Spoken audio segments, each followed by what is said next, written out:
All right, what's going on, guys? This is Cyrus Twins. I'm Jack, I'm Ben. and today we're coming at you with how to grow Your your traps. traps. And since this guy decided to copy my haircut, I'm wearing the cap today. Probably continue this for most of the videos. But anyway, how to grow your Repping Super Train in 06. super training. So the traps. Well, why would you want to have bigger traps?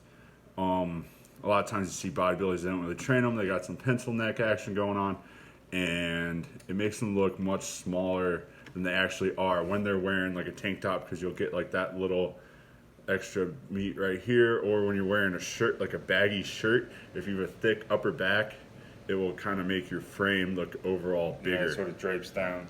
Yeah, like a cape action. And the traps are used in every lift, and every main lift, squat, bench, deadlift. You're all keeping your chest back, chest up, shoulder blades back. That's using the traps. Deadlift, heavy loads in your hands, stretching the traps down. You're shrugging up, pulling back, and all that. So So you want big traps to look huge and to lift strong. And one of the ways we train our traps. why are you yelling, man? The camera's right there. Jeez. All I right. need So to fucking hear you. one of the ways we train our traps is we hit them very frequently. So on the bench, squat, Every day. deadlift day, every day we're in the gym, we're doing an upper back or a trap movement. And I've seen no problems with that as far as recovery goes. They seem to be very durable.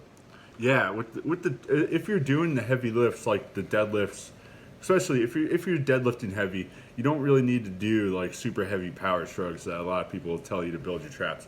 Those are harder to recover from. You really just kind of want to hit it very frequently with a lot of volume. So movements like face pulls are really good. Any kind of like bent over rear delt gets a lot of traps. Also shoulder laterals, you get some trap action. Of course, dumbbell shrugs, really like dumbbell shrugs. Actually squeezing them, like lightweights, like maybe like 40, 50 pounds, like 20 reps. And you can pause at the top. Sometimes I'll do like 5 reps and a pause, 4 reps and a pause, down to 1, and things like that. Yeah, so that's a good way to do it. And yeah, so just like for example, how we grew our traps is we bench twice a week. So 2 days a week is like an upper body focused day. And for the warm up, we would do a lot of band pull aparts, a lot of band work, get some blood in there. Face pulls. And then we'll go into a superset where we do face pulls, lat pull downs, and tricep push downs, like 3 to 4 rounds of 20 on each. So by the end of that, you have a pretty good trap pump, and that's just your warm up for bench. So then we'd bench, and then typically after bench, we'd follow up with a heavy compound back movement, usually some type of row. Really like doing the chest supported T-bar row Call it the because reverse bench. because you want to kind of, if you're going for volume on your upper back, you want to pick exercises that are easy to recover from. So you don't want to be doing a lot of bent over rows. Although they're a great exercise, your lower back's going to be tired. So chest support kind of helps that. And so that's the upper body days. And we sort of got that methodology from Matt Wenning. I highly suggest you check out his content. Huge bencher, is big in training tactical people.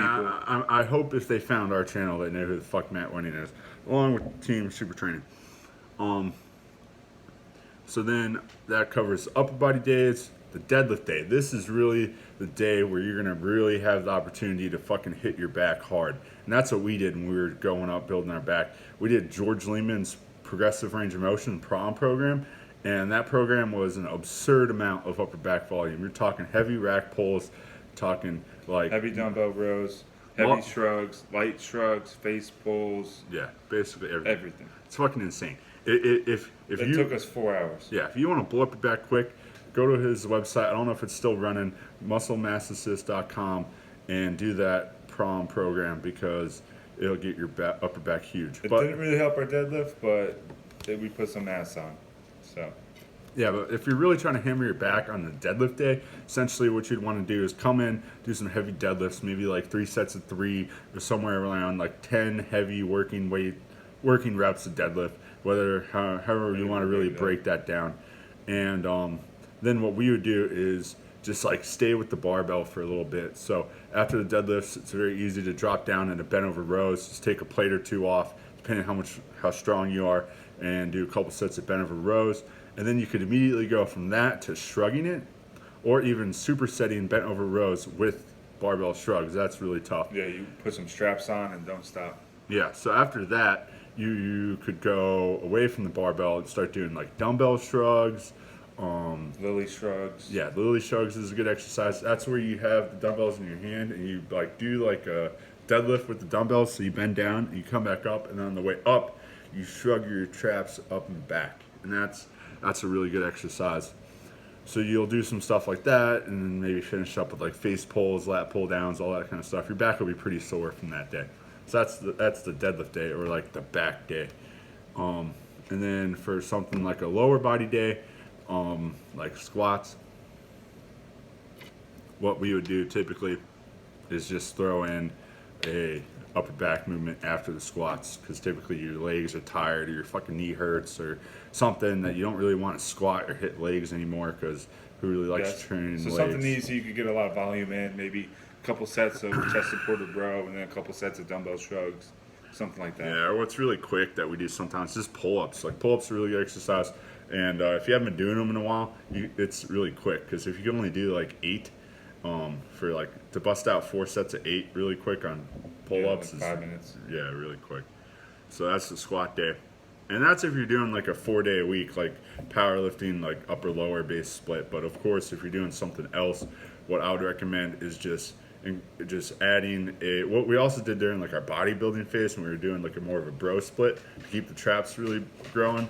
We just did dumbbell shrugs, like 2 sets of 20 at the end of every workout, and kept that same upper body bench session in. So if we were hitting chest twice a week, the traps are getting trained before the bench twice a week, and then also putting the dumbbell shrugs at the end of every workout. It was just a ton of trap, ton of back volume, and yeah, there's really like the traps. Everyone says like, oh, you can't grow the traps. It's all genetics, but everyone that I've heard say that, They never train them. they don't train traps. You really gotta just hit them with a bunch of volume, hit them very frequently, and they'll grow. Yeah, so little trap action. So I ain't fucking lying, and we're out.